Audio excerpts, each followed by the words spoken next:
কালকে তো তোকে দেখতে আসবে, কাজ বাজ তো কিছুই শিখুস নাই, সারা জীবনটা তো শুধু সেজে গুজেই কাটিয়ে দিলি। এবারে যদি জিজ্ঞাসা করে যে রান্না জানো না তখন কি বলবি? তখন আবার যদি বলিস জানি নাই, তাহলেও তো আবার বিয়াটা হবে না। তাহলে শুন, আমি তোকে শিখিয়ে দিচ্ছি, ওইটাই বলবি।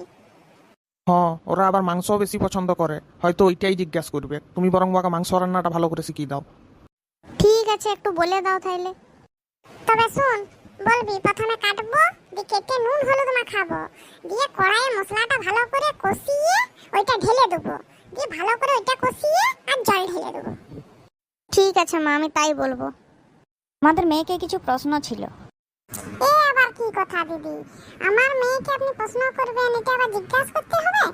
আপনি করুন না, আমার মেয়ে রূপে লক্ষ্মী গুণে সরস্বতী, নিজের মেয়ে বলে বলছি না। আপনি একবার প্রশ্ন করে দেখুন, ও সব উত্তর দিয়ে দিবে। শুনো মা, বলি যদি তোমার শ্বশুরের তোমার কোনো কাজ ধরো পছন্দ হয় নাই, তোমার উপর রাগ করেছে, তখন তোমার শ্বশুরকে তুমি কি করবে? কি আবার করব? প্রথমে কাটবো, দিয়ে নুন হলুদ মাখাবো, দিয়ে কড়াইয়ে মশলাটা কষাবো, দিয়ে ওগুলো ঢেলে দেবো কড়াইয়ে, দিয়ে ভালো করে কষিয়ে আর জল ঢেলে দেবো।